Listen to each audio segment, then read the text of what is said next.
Welcome to the class. Today we are going to discuss about genetic code. ठीक है, इस topic के बारे में हम आज बात करेंगे। तो ये जेनेटिक कोड क्या है? ठीक है, जेनेटिक कोड मतलब कि ये जीन से जुड़ा होगा। ठीक है, तो फर्स्ट ऑफ ऑल हम जीन की जेनेटिक कोड की डेफिनेशन के बारे में देखते हैं, आखिर ये जेनेटिक कोड क्या है। ठीक है, तो ये रिलेशनशिप बिटवीन एमिनो एसिड, ठीक है, मैंने यहाँ शॉर्ट फॉर्म में लिखा है amino acid sequence and nucleotide sequence code is genetic code. यहाँ जो हमारा डीएनए स्ट्रक्चर है, ठीक है, उसमें न्यूक्लियोटाइड होते हैं। ठीक है, एटीजीसी एक न्यूक्लियोटाइड है। ठीक है, ये जो न्यूक्लियोटाइड है हमारा जो डीएनए, फिर ये प्रोटीन बनता है। ठीक है, लास्ट में मैंने देखा था जो डीएनए से हमारा एमआरएनए मिलता था और फिर प्रोटीन मिलता था। ये जो प्रोटीन सीक्वेंस है, ठीक है, यहाँ प्रोटीन है, एमिनो एसिड के जो सीक्वेंस चेन में जो प्रोटीन होता है, ठीक है, एमिनो एसिड होता है, तो क्या होता है उसमें ग्लाइसिन होता है, एलेनिन होता है, म्यूसिन होता है, फिर ग्लाइसिन आता है, थायमिन आता है, आर्जिनिन आता है। ठीक है, तो ये बेसिकली एक चेन है प्रोटीन की। ठीक है, तो ये क्या होता है एमिनो एसिड होता है। ठीक है, तो एमिनो एसिड सीक्वेंस और जो ये न्यूक्लियोटाइड सीक्वेंस है, ठीक है, उसके बीच में ये जो बनता है वो जेनेटिक कोड है। ठीक है, ये बात क्लियर हो गई। अब कैसे पता चलेगा? ये जो ग्लाइसिन है वो फर्स्ट ऑफ ऑल आएगा, एलेनाइन है वो दूसरे नंबर पर आएगा, और जो ल्यूसिन है, ठीक है, वो तीसरे नंबर आएगा, और फिर जो ग्लाइसिन है फर्स्ट नंबर पे आएगा। क्यों? क्योंकि यहाँ जो प्रोटीन होते हैं, ठीक है, वो न्यूक्लियोटाइड पर डिपेंड करते हैं। वहाँ जो ए बेस पेयर होता है ए, ठीक है, यहाँ के साथ ये जुड़ेगा। ठीक है, तो फर्स्ट ऑफ ऑल ये देखिए कि जो डीएनए है उसमें 4 टाइप के बेस होते हैं। ठीक है, ए टी जी सी। ठीक है, डीएनए की बात करें तो, और जो आरएनए हो तो यहाँ थायमिन की जगह यूरेसिल होता है। ठीक है, अब उसकी हम पेयर बनाते हैं। तो पेयर कैसे बनती है? 2 टाइप की हमें पेयर बनानी हो, क्या होता है, इस 4 की कितनी पेयर बनेगी? तो क्या होगा, ए के साथ टी आएगा, फिर ए के साथ जी आएगा, और ए के साथ सी आएगा। ऐसी पेयर बनानी हो तो बहुत टाइम लगता है। ठीक है, अब हम उसे शॉर्ट फॉर्म में लिखे तो क्या होगा, ये 4 टाइप की है। ठीक है, उसमें 2 पेयर बनानी हो तो कितना होगा, 4:4 क्या होगा, 16 बनेगी। ठीक है, पर यहाँ क्या है, 20 amino acid normally are present in protein. ठीक है, 20 अमीनो एसिड है, और यहाँ हमें जो कोड मिला है वो 16 है, तो पॉसिबल नहीं होगा, क्योंकि हमारा जो कोडन है, ठीक है, जो कोड है उससे कितना मिलेगा, तो ये आपको देखना है। ये 4 टाइप बेस पे है। अब जो 2 पेयर में हमें बनाना था, ठीक है, अब 3 पेयर में उसे बनाना है, तो कैसे बनती है, ए टी जी सी। ठीक है, ये 4 है, उसमें 3 टाइप के ग्रुप बनाना हो तो ए टी जी, फिर क्या होगा टी जी सी, फिर क्या होगा जी सी ए, और क्या होगा ए जी सी ए टी जी। ठीक है, ऐसे ग्रुप बनाना हो तो बहुत टाइम लगता है। ठीक है, तो ये 4 टाइप के ग्रुप है, और उससे हमें 3 टाइप के पेयर बनानी हो तो कितना लगेगा, 4 to 4, तो क्या बनेगा, 64 मिला। तो अब ये सही होगा, हमारा कोड कितना होता है 64। तो यहाँ जो पेयर मिलेगी वो 3 कोड की मिलेगी, मतलब कि जो यहाँ 3 न्यूक्लियोटाइड है उसमें जो ये पेयर मिलती है वो 3 कोड होता है। ठीक है, तो ये 64 हमें यहाँ कोड मिला। ठीक है, अब बात करें ये जो कोड होता है, कोडोन होता है, एंटी कोडोन होता है, तो ये क्या होता है, जो डीएनए सीक्वेंस होती है, ठीक है, डीएनए सीक्वेंस होती है, तो जो कोड होता है उसे हम नॉर्मली कोड कहते हैं। फिर हमारा जो एमआरएनए होता है, ठीक है, उसमें जो कोड जुड़ता है तो उसे हम कोडोन कहते हैं। और जो वो जो एमआरएनए है वो ट्रांसफर हो जाएगा तो टीआरएनए है। ठीक है, वो टीआरएनए है वो क्या करेगा, एंटी कोडोन। ये बेसिक नॉलेज है। ठीक है, ये आपको याद रखना है। जो डीएनए में होता है वो कोड होता है, जो एमआरएनए में होता है वो कोडोन होता है। टीआरएनए में होता है, ठीक है, वो क्या होता है, एंटीकोडन होता है। यहाँ टीआरएनए में एंटीकोडन की जो प्लेसेस होती है, ठीक है, वो चेंज हो जाती है, वो किसी के साथ जुड़ सकता है, वो हम आगे देखेंगे। फर्स्ट ऑफ ऑल हम ये देखते हैं कि जो अब ये जो 64 कोडन है, ठीक है, ये 64 कोडन मिला हमें, क्योंकि यहाँ जो डीएनए में 4 टाइप के जो बेस है, ठीक है, ए टी जी सी है, वो जो उसके 3-3 पेयर में कोडन बनाएंगे तो कितना मिलेगा हमें, 64 मिला। ये टोटल 64 कोडन है, ठीक है। ये जो कोडन मिला, क्योंकि यहाँ जो एमआरएनए में कोडन मिल गया था, ठीक है, डीएनए से एमआरएनए में कोडन मिला, 64 कोडन मिला। अब यहाँ जो 3 टाइप के जो कोड है वो स्टॉप कोडिंग सिग्नल देते हैं, ये आपको याद रखना है, यूजीए, यूएजी एंड यूडबल ए, ठीक है। ये 3 ऐसे कोडन है वो स्टॉप सिग्नल देते हैं। ये जो स्टॉप सिग्नल देते हैं उसे हम नॉन सेंस कोडन कहते हैं, और बाकी के जो 61 है, ठीक है, वो सेंस कोडन है, ठीक है, वो अमीनो एसिड में जो अमीनो एसिड है वो कोड देता है, ठीक है। तो ये 61 कोड हमारा रहता है, और बाकी के जो 3 कोडन है वो स्टॉप कोडन सिग्नल है, ठीक है, ये बात क्लियर हो गई। अब क्या होगा, ये जो 61 कोडन है, ठीक है, उनमें से ओनली 1 एयूजी है वो स्टार्ट कोडन है। कहीं भी सीक्वेंस आप स्टार्ट कर लो, यहाँ एयूजी फर्स्ट रहेगा, स्टॉप कोडन का काम करो, जो स्टार्ट कोडन का काम करेगा, कोई भी ये सीक्वेंस तो ठीक है, ये जो सीक्वेंस हो उसमें एयूजी एएजी यूसीजी, ये ऐसी कोई भी आप न्यूक्लियोटाइड चेन बना लो, पर जब यहाँ से स्टार्टिंग होगी, ठीक है, उसमें फर्स्ट स्टार्ट कोडन होता है एयूजी, ठीक है। अब एयूजी कहाँ पर होता है, जो मिथियोनाइन है, ठीक है, methionine characteristic of genetic code, जो ये मिथियोनाइन भी एक प्रोटीन है, ठीक है, जो मिथियोनाइन होता है अमीनो एसिड में, ठीक है, अमीनो एसिड है, तो ये क्या होता है, वो स्टार्ट कोडन है मिथियोनाइन, जो एयूजी, ठीक है, वो फर्स्ट ओवर जो सीक्वेंस होती है उसमें जो फर्स्ट आता है एयूजी। अब बात करें जो फर्स्ट है कोड रीजनरेट, मतलब कि यहाँ जो कोई हमारा जो कोड होता है, ठीक है, वो क्या होता है, जो कई सारे कोड होते हैं, ठीक है, एक कोड नहीं पर उससे ज्यादा कोड होते हैं, ठीक है, और रीजनरेट करते हैं। तो यहाँ क्या होता है, most of amino acid have more than 1 codon, एक से ज्यादा कोडन यहाँ होते हैं। फॉर एग्जांपल सेरीन प्रोटीन है, ठीक है, तो उसमें 6 टाइप के जो कोडन होते हैं, ठीक है, ये आपको याद रखना। जो सेरीन है वो अलग है, तो क्या होता है, ये सेरीन है उसमें 6 कोडन होते हैं। कई ऐसे प्रोटीन है उसमें 2 कोडन होते हैं, कोई ऐसे प्रोटीन होते हैं उसमें 3 कोडन होते हैं, ठीक है, तो ये कुल मिला के ये 61 हो जाएंगे, ठीक है, उसका 61 का रेशियो होता है। तो ये सेरीन है उसमें 6 कोडन होते हैं, ठीक है।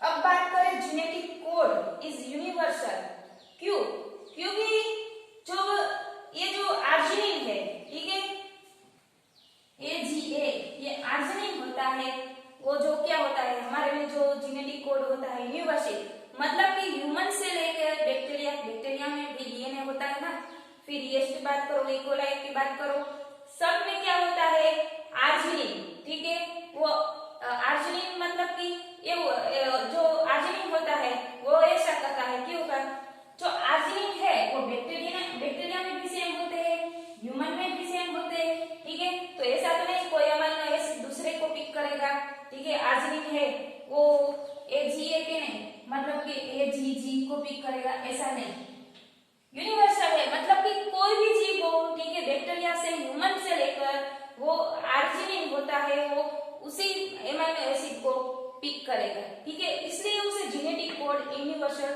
कहते हैं।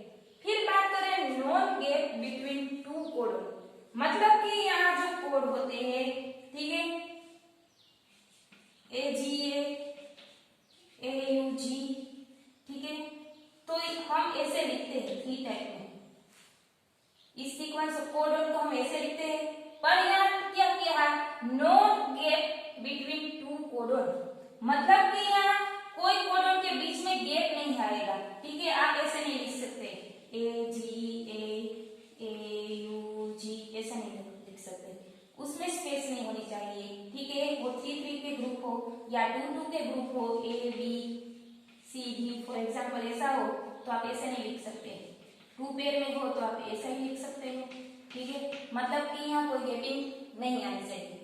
फिर बात करें फोर्थ की, तो क्या है, बिटवीन कोड, ये जो कोड होता है genetic code is non overlapping. ये नॉन ओवरलैपिंग क्या है, नॉन ओवरलैपिंग, ओवरलैपिंग क्या है, ओवरलैपिंग के जो दो ऐसे कोई सीक्वेंस हो, ठीक है, ओवरलैप कर जाते हैं, ठीक है, एक दूसरे के साथ कंबाइन हो जाते हैं, ठीक है। पर ऐसा नहीं करना है। यहाँ जो जेनेटिक कोड है हमारा इस सीक्वेंस को आप ले लीजिए, फॉर एग्जांपल हमने यहाँ दिखाया है ACGAAGC, ठीक है, ये हमारी सीक्वेंस है, ठीक है। यहाँ जो हमारी जो न्यूक्लियोटाइड सीक्वेंस है वो, अब क्या होता है जेनेटिक कोड, उसने क्या कहा, नॉन ओवरलैपिंग, मतलब कि ओवरलैपिंग नहीं करना है। आप ऐसे नहीं लिख सकते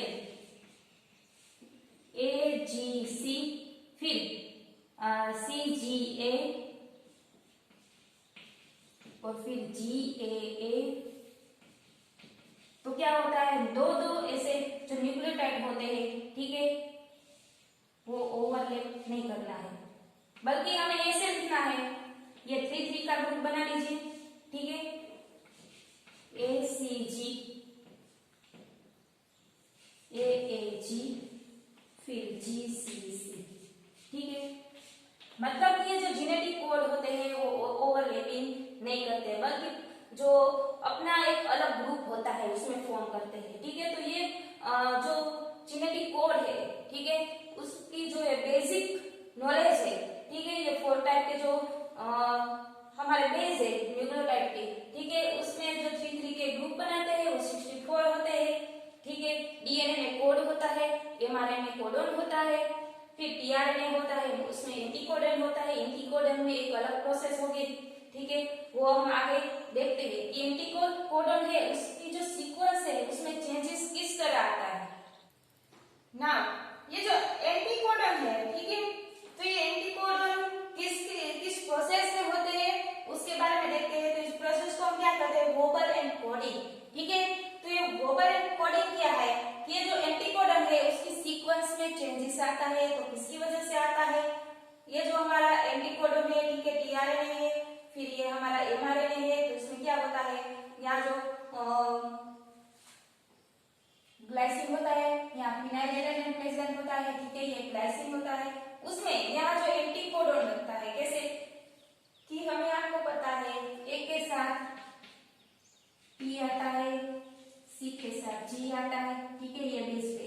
अब यहाँ जो हमारे जो ओरिजिनल कोडन है, ठीक है, सी सी जी, तो क्या होगा, सी है तो उसमें जी में आएगा और सी है तो उसे जी के साथ आएगा, ठीक है। सी की जगह जी आएगा, सी की जगह जी आएगा और जी की जगह सी आएगा, ठीक है, ये बनता है।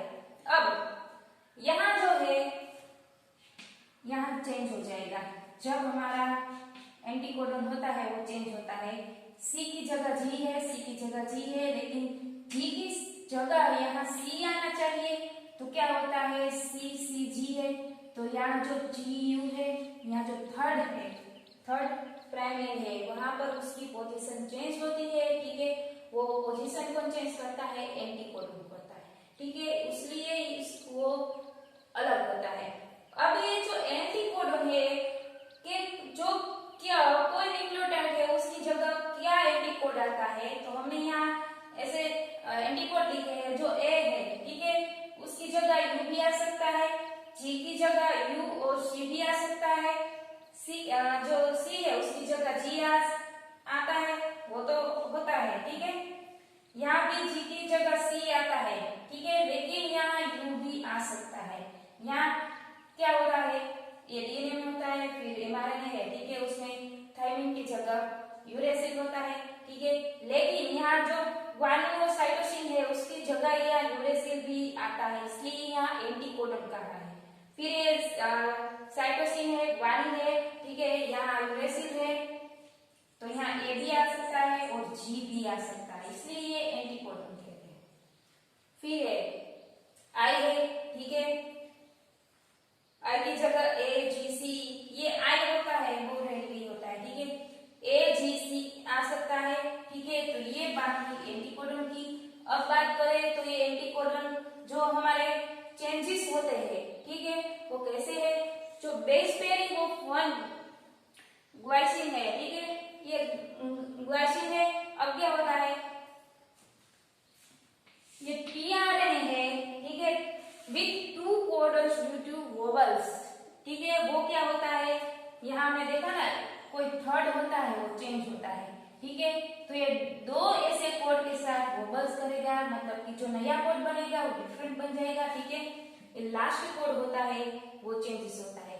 तो ये क्या है, ग्लाइसिन है, ठीक है, एक ग्लाइसिन एमआरएनए कोडन से, तो ये हमारा जो एमआरएनए कोडन से उसकी जो सीक्वेंस है 5 प्राइम से 3 प्राइम है, ठीक है, GGU, GGC, GGA and triple जी। अब ये बात आपको समझनी कि ये जो ग्लाइसिन टीआरएनए है, ठीक है, वो एंटीकोडन का काम करता है, तो ये उसकी जो पोजीशन होती है एंटीकोडन की वो डिफरेंस होती है। कैसे, यहाँ जो जी के साथ टी है, ठीक है, सी है, जी के साथ सी है, पर यहाँ जो यूरेसिल है, मतलब कि यहाँ यू के साथ ए आना चाहिए, तो यहाँ जी आया, क्यों जी आया, मतलब कि यहाँ जो ए है, ठीक है, ए आना चाहिए, उसकी जगह ये यू आया। फिर यहाँ जो यू है, ठीक है, उसकी जगह ए भी आ सकता है और जी भी आ सकता है, यहाँ जो जी की जगह यू भी आ सकता है और सी भी आ सकता है, तो यहाँ जो यू के साथ ए आना चाहिए, ठीक है, तो यहाँ भी क्या आया है, जी आया है, ठीक है, तो यहाँ पे पोजीशन चेंज होती है।